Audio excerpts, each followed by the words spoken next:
जय Hind.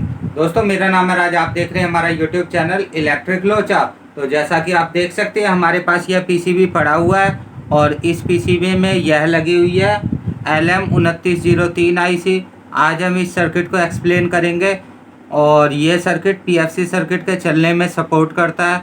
PFC circuit साथियों अगर ख़राब हो जाता है तो इन्वर्टर एसी ज़्यादा वोल्टेज में चल जाता है और कम वोल्टेज में नहीं चलता है। तो आज हम देखते हैं साथियों इसका सर्किट कैसे काम करता है। ध्यान से समझना ताकि आपको रिपेयरिंग सीखने में आसानी हो सके इन्वर्टर एसी पीसीबी की। तो शुरू हो जाते हैं। तो साथियों आज हम इस वाली आईसी का ये सर्किट आपको समझाएंगे अच्छी तरह से और ये पीएफसी सर्किट को चलाने में मदद करता है। और ये बोर्ड कौन सा है वो आप देख लें। ये आप देख लें, इस तरह का बोर्ड है ये। इसमें ये आईफोन लगा हुआ है और यहाँ पर ये पीएफसी सर्किट के लिए दो रेक्टिफायर लगा रखे हैं पीएफसी सर्किट की वजह से। और ये एक शंट रेजिस्टेंस है पीएफसी सर्किट के लिए। एक इसमें यहाँ पर भी करंट ट्रांसफार्मर है, इसका भी सर्किट आगे हम एक्सप्लेन करेंगे, हो सकता है ना करें। तो साथियों अगर हमारे पास ये बोर्ड रुका रहेगा तो ये जो करंट ट्रांसफार्मर है सिटी, इसका भी हम सर्किट एक्सप्लेन करेंगे और अगर चला जाएगा तो नहीं करेंगे। बाकी अभी तो ये रिपेयर भी नहीं हुआ है और जिनका वो बोर्ड है थोड़ा जल्दी अभी सभी को होती है। तो इस तरह से आप देख सकते हैं कि ये इस तरह का बोर्ड है पैनासोनिक का। यहाँ इसमें एक एसी कैपेसिटर लगा हुआ है, लाइन फिल्टर है, छोटा कैपेसिटर है एसी, दो रिले लगी हुई है फैन स्पीड के लिए और यहाँ पर लगा हुआ है ये आईपीएम। तो अब हम इस जो पीएफसी सर्किट का ये बना रखा है, यहाँ पर एक रेक्टिफायर और एक आईजीबीटी और एक शंट रेजिस्टेंस के साथ इसको आज हम एक्सप्लेन करेंगे। इसको चलाने के लिए यहाँ पर आप देख सकते हैं दो कपलर लगा रखे हैं और एक रेजिस्टेंस लगा रखी है और आप देख सकते हैं यहाँ एक 25 वोल्ट 47 यूएफ का कैपेसिटर लगा रखा है। ये वाला कैपेसिटर साथियों वोल्टेज को ट्रैप करने के लिए, जब कैपेसिटर वोल्टेज को ट्रैप करता है तो उसको बूस्ट ट्रैप कैपेसिटर बोलते हैं। और अब रख लेते हैं इसको उल्टा और यहाँ अपना मीटर रख लेते हैं साथियों। इसको हम ऑन करके वोल्टेज वगैरह चेक करेंगे। तो उसके लिए हमें इसमें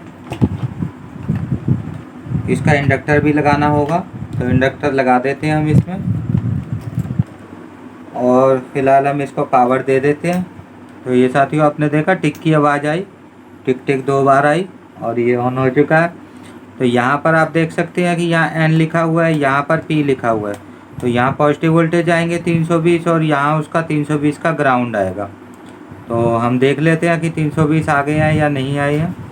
तो आप देख सकते हैं साथियों 312 वोल्टेज हमारे पास यहाँ आ गए हैं। तो ग्राउंड हम इसी का रखेंगे और हम इस वाले सर्किट को एक्सप्लेन कर रहे हैं। तो इस वाले सर्किट को आईसी कैसे काम करती है वो तो मैंने आपको पहले ही समझा दिया था। अब इसमें 15 वोल्टेज आएंगे इस आईसी को चलने के लिए। तो आप देख सकते हैं ये वाली इसकी पिन ग्राउंड है और ये वाली जो इसकी 15 वोल्ट पिन है। ये आप देख सकते हैं साथियों 15.67 वोल्टेज यहाँ पर आ रहे हैं। और इसमें जो कंट्रोल करने के लिए होते हैं वो 5 वोल्ट अलग से आते हैं। आप देख सकते हैं यहाँ पर 5 वोल्ट पुल अप करने के लिए, सॉरी कंट्रोल नहीं, पुल अप करने के लिए। तो यहाँ ये 5 वोल्ट आ रहे हैं और यहाँ से ये रेजिस्टेंस लगाई गई है इसको पुल अप करने के लिए। तो यहाँ पर आउटपुट में देख सकते हैं 5 वोल्ट आ रहे हैं। तो यहाँ से साथियों इसमें यहाँ से पॉजिटिव आ रहा है और इसकी पुल अप रेजिस्टेंस यहाँ पर लगाई हुई है। आप देख सकते हैं 1.8 किलो ओम की रेजिस्टेंस है ये। और अगर ये पुल अप नहीं होगी और यहाँ पर 5 वोल्ट नहीं आएंगे तो ये वाला सर्किट पीएफसी सर्किट आपका ऑन नहीं होगा। अगर यहाँ पर 5 वोल्ट नहीं आ रहे हैं तो ये वाली रेजिस्टेंस ख़राब हो सकती है, आप इसे चेंज कर सकते हैं। तो साथियों जैसा कि मैंने आपको बताया था यह वाली पिन इसकी ग्राउंड है और यह वाली पिन इसकी पॉजिटिव पिन है और यह वाली इसकी नेगेटिव पिन है, यानी कि यह नॉन इन्वर्टिंग पिन है और यह इन्वर्टिंग पिन है। तो ये नॉन इन्वर्टिंग पिन पर वोल्टेज डिवाइड करके दे रखे हैं, आप देख सकते हैं 1.1 वोल्टेज। तो साथियों इस वाली पिन पर, इन्वर्टिंग पिन पर आप देख सकते हैं 1 मिली वोल्ट है, सिर्फ वोल्टेज नहीं है मतलब कह सकते हैं। तो इस वाली पिन पर जब 1.1 मिली वोल्ट से ये जो आप देख सकते हैं वोल्टेज ये 1.165 है, तो इससे जब 200 मिली वोल्ट 250 मिली वोल्ट इसमें ज़्यादा हो जाएंगे इस वाली पिन में यानी कि 1.25 वोल्टेज करीब हो जाएंगे, तो फिर यह आईसी इसमें जीरो कर देगी। यहाँ 5 वोल्ट को ये जीरो कर देगी और यहाँ पर जीरो होगा तो इस वाली वोल्टेज से ये वाली वोल्टेज आ जाती है साथियों यहाँ पर इस कपलर पर, और यह कपलर ऑन नहीं होगा। इस कपलर की दूसरी पिन को स्विच करेगा यह ट्रांजिस्टर। ये इस वाली पिन पर साथियों पल्स आएंगी माइक्रो कंट्रोलर से। ये पिन सीधी माइक्रो कंट्रोलर पर चली जाती है जो इधर लगा हुआ है, और इस वाली पिन से ये कपलर चलेगा। तो कपलर को दो जगह से ऑपरेट किया जा रहा है, इस आईसी से यह वाली पिन, 1 नंबर पिन इस आईसी से और 2 नंबर पिन ट्रांजिस्टर से। तो इस तरह से इसको ऑपरेट किया जा रहा है। अगर ट्रांजिस्टर ऑन है और आईसी ऑफ है तभी ये कपलर ऑन होगा, और ये कपलर ऑन होगा तो इस आईजीबीटी को ऑन करेगा। आईजीबीटी स्विचिंग करेगा तो यहाँ पर वोल्टेज इंक्रीज होने लगेंगे, ये बढ़ने लग जाएंगे साथियों वोल्टेज। ये सर्किट तब काम करता है जब इसको वोल्टेज बढ़ाने होते हैं। तो वोल्टेज को बढ़ाकर ये एक रेंज फिक्स कर देते हैं, जैसे 260 या 280 वोल्ट। तो 280 वोल्ट करने के बाद यह स्विचिंग करना बंद कर देता है, और फिर वोल्टेज कम होते हैं तो फिर ये स्विचिंग करने लग जाता है। तो इसी काम के लिए साथियों यह रिएक्टर लगा रखा होता है। तो साथियों जब यहाँ आईजीबीटी से पल्स आएगी इस वाली पिन पर तो यह वाला ट्रांजिस्टर ऑन हो जाएगा। यहाँ पर जो ग्राउंड आ रहा है साथियों, ये ग्राउंड ये यहाँ पे आउटपुट में दे देगा। यहाँ आउटपुट में जीरो होने पर साथियों ये वाला ट्रांजिस्टर ऑन हो जाएगा और साथ में ये वाला कपलर ऑन हो जाएगा। तो ये वाला कपलर और ये वाला ट्रांजिस्टर एक साथ में ऑन होंगे। तो अगर ये ज़्यादा देर तक माइक्रो कंट्रोलर लंबी पल्स देता है तो ये वाला ट्रांजिस्टर यहाँ से यहाँ पॉजिटिव वोल्टेज भेजेगा। अभी पॉजिटिव इस पिन में आ रही है, और जब ये ऑन हो जाएगा तो इस पिन में भेजेगा, और इस वाली रेजिस्टेंस के थ्रू यहाँ से यहाँ 5 वोल्ट जाने लगेंगे। तो 5 वोल्ट जब जाएंगे साथियों तो इस वाले कैपेसिटर से को चार्ज करेंगे। इस कैपेसिटर जैसे ही ये वाला कैपेसिटर चार्ज होता जाएगा, और यहाँ पर वोल्टेज कितनी है इस वाली पिन पर, ये 1.164 है।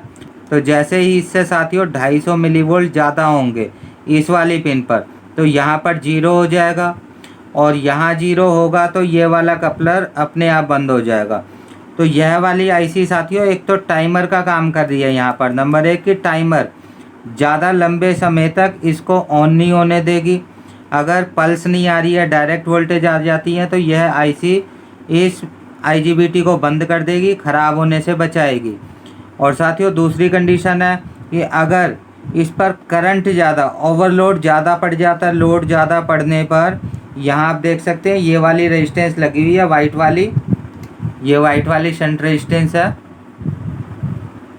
ये यहाँ पर लगी हुई है साथियों ये वाइट वाली शंट रेजिस्टेंस। तो साथियों यहाँ पर जब ये करंट बढ़ने लगेगा, शंट रेजिस्टेंस पर लोड बढ़ेगा इस ट्रांजिस्टर की वजह से, पीएफसी सर्किट चलाने की वजह से, तो ये यहाँ से आप देखते हैं, तो यहाँ से आप देख सकते हैं अगर 1.5 वोल्ट या उससे ऊपर हो जाती है तो यहाँ से यहाँ ये जाएगी वोल्टेज और इस वाले कपलर को ऑन कर देगी। यह वाला कपलर ओवर वोल्टेज पर ऑन होगा। अगर यह वाला कपलर ऑन हो जाता है तो यह वाला यह वाला ट्रांजिस्टर ऑन हो जाएगा, और यह वाला ट्रांजिस्टर ऑन हो जाएगा तो यह वाली आईसी ऑन हो जाएगी। तो इस रेजिस्टेंस के थ्रू साथियों यहाँ से होता हुआ ये सीधा इस आईसी की पिन पर चला जाएगा। इस कैपेसिटर को भी ये जल्दी से चार्ज कर देगा क्योंकि यह 100 ओम की रेजिस्टेंस है। तो बहुत ही कम समय लेगा इस वाली पिन पर वोल्टेज बढ़ाने में, और जैसे ही वोल्टेज हुई इस वाली पिन से ज़्यादा तो ये आईसी ऑन हो जाएगी, यहाँ पर जीरो हो जाएगा, और यह ऑप्टो कपलर को यह बंद कर देगा। तो यह आईसी इसकी प्रोटेक्शन के लिए लगी हुई है, ओवर करंट पर बंद करने के लिए या फिर लंबी पल्स पर, ज़रूरत से ज़्यादा लंबी पल्स पर बंद करने के लिए। ऑन करने के लिए इसको नहीं लगी है। अगर यह ऑन नहीं होता है तो आप ये 2 कपलर चेंज कर सकते हैं और यह वाला ट्रांजिस्टर चेंज कर सकते हैं, और यह अगर आप चेक करना चाहें तो इसको चेक कर सकते हैं। अगर आप इन दोनों पिनों को मिलाएंगे तो यहाँ जीरो वोल्टेज हो जाएगी, जैसे हम आपको दिखा भी सकते हैं जीरो करके। तो हम साथियों आपको जीरो वोल्टेज करके दिखाते हैं। ये आप देख सकते हैं हमने यहाँ ग्राउंड पर प्रोब लगा ली है, ये यहाँ पर ये ग्राउंड है ये वाला अमीटर ग्राउंड है इसका, तो अमीटर पर हमने प्रोब लगा ली है, लेकिन ये ग्राउंड इसका अलग होगा तो यहीं से लेना पड़ेगा, पीएफसी सर्किट है वो। और एक प्रोब हम यहाँ आईसी पर लगा लेंगे और आप देख सकते हैं कि 5 वोल्ट यहाँ पर आ रहे हैं। और यह वाला कपलर जैसे ही ऑन होगा तो ऑन होने की कंडीशन में 3 और 4 पिन आपस में मिल जाएंगी, कनेक्ट हो जाएंगी। तो ये इस तरह से आप देख सकते हैं 0 हो जाएगी। तो इसका मतलब है कि यह आईसी सही काम कर रही है, ओवर करंट पर इसको प्रोटेक्ट करेगी। ये देखिए आप देख सकते हैं। और ये एक ही यहाँ से आप चेक कर लें इसको कि ओवर करंट पर प्रोटेक्ट करेगी या नहीं करेगी। तो ये आपने इस तरह से चेक करना ज़रूरी है। अगर आप चेक करते हैं सर्किट को तो ये आप देखें दोनों पिनें मिलाएंगे तो यहाँ पर 0 वोल्ट हो जाएगी। तो साथियों उम्मीद है कि आप अच्छी तरह से समझ गए होंगे कि इस पीएफसी सर्किट को प्रोटेक्ट करने में किस तरह से मदद करती है LM2903 आईसी। और आगे भी हम इस आईसी का एक और सर्किट इसी बोर्ड का एक्सप्लेन करेंगे। आज की वीडियो में साथियों इतना ही। जय हिंद, जय भारत।